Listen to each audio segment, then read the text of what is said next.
What's up, guys? This is Power of the Dollar, and I thank you so much for tuning into the channel. I have a fantastic video for you guys today. It's all about the rule of 72, and it really shouldn't take that long.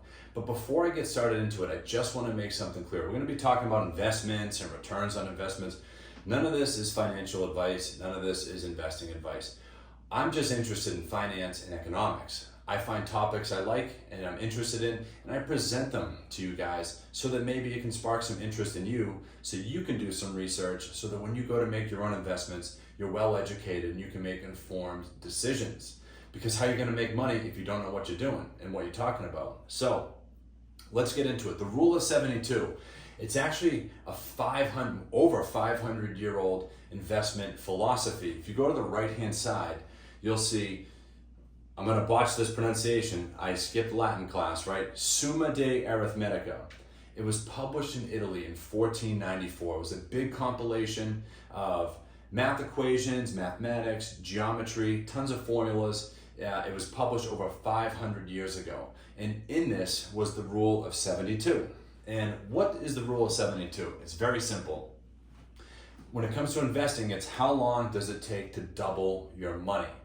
And what we're going to talk about is all these different asset classes here, the yields they get, and how long it would take to double your money if you had your money in these investments, okay?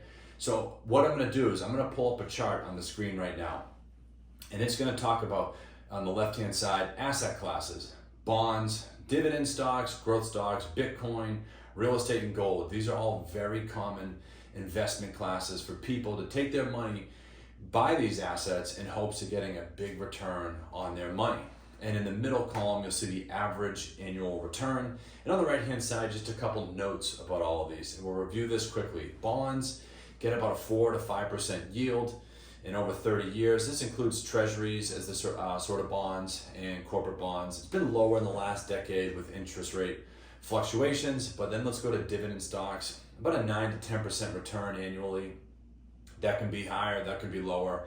And this is with dividends reinvested. If you were to just buy the S&P 500 and have the dividends reinvested, you would get about a 9% return on your investment. Now let's go to growth stocks. These are more of the tech stocks. On the right-hand side, you can see the NASDAQ 100. Those are a lot of tech stocks. And in the middle there, you see it gets about a 10 to 14% return. And let's go to Bitcoin. This is one that I need to explain further. It can swing anywhere from a 30% return to a 200% return annually if you got in early. So on average, since 2011, if you put money in since 2011, you would get a 70% return on your money year over year for the last 14 years. But on the right-hand side, it's wildly volatile, much lower in recent years, and the early gains really skew this average. So there's a big asterisk next to Bitcoin as we go through this. In real estate, 8 to 10%, a lot of tax benefits there, and this does vary based on where you are and the region that you're in. And then gold, 6 to 8%.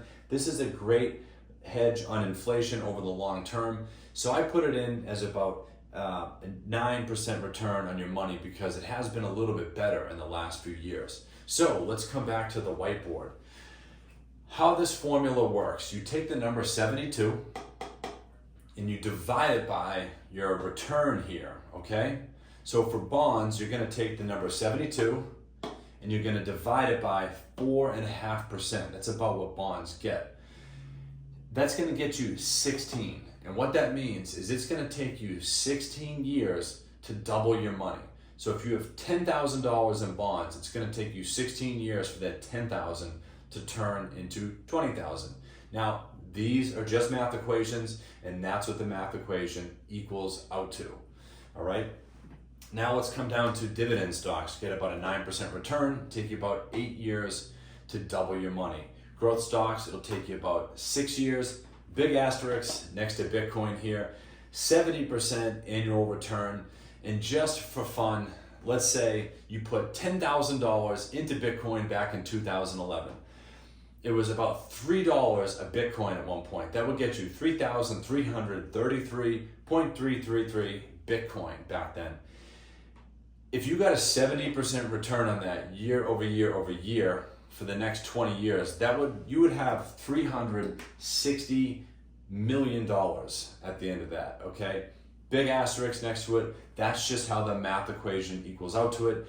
I'm not saying if you buy Bitcoin today and then after 20 years you'll have 3.6 billion. No. That's not what I'm saying. This is just the math equation. And it does show how imperfect math equations can be if you don't have an accurate or complete or a fully explanatory data set. So we're just having a little fun here with the Bitcoin. But what this does show is that Bitcoin, if you got in early, has returned greatly to early investors. And people nowadays, now that it's in the news more, they've definitely lost a lot of money when they've bought high and it's gone down. So something to be very wary of when investing in crypto. Now, real estate gets about a 9% return. There's a lot of tax benefits that go into this too, and this does vary region to region. And even in the same city, different parts of cities get higher returns or lower returns depending on if you're near a college or a train station, whatever. But there's a lot of tax benefits that go into real estate that give it a pretty good return, right? And if you put your money into real estate, it would take about 8 years to get a return on that, according to get a doubling on that according to this formula. And then gold, it would also take about 8 years to double. So the final part of this, over on the right-hand side, you'll see if you put $10,000 into each of these investment classes, where is that going to leave you in 20 years? With bonds, you're going to have 24,117.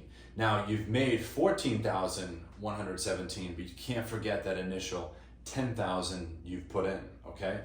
And when it comes to dividend stocks, you'll be over 56,000. Growth stocks, you'll be getting much closer to 100,000 because growth stocks, they do go up further. They're a little more volatile, a little bit riskier, but people have got fantastic returns on growth stocks over the last 3, 4, 5 years.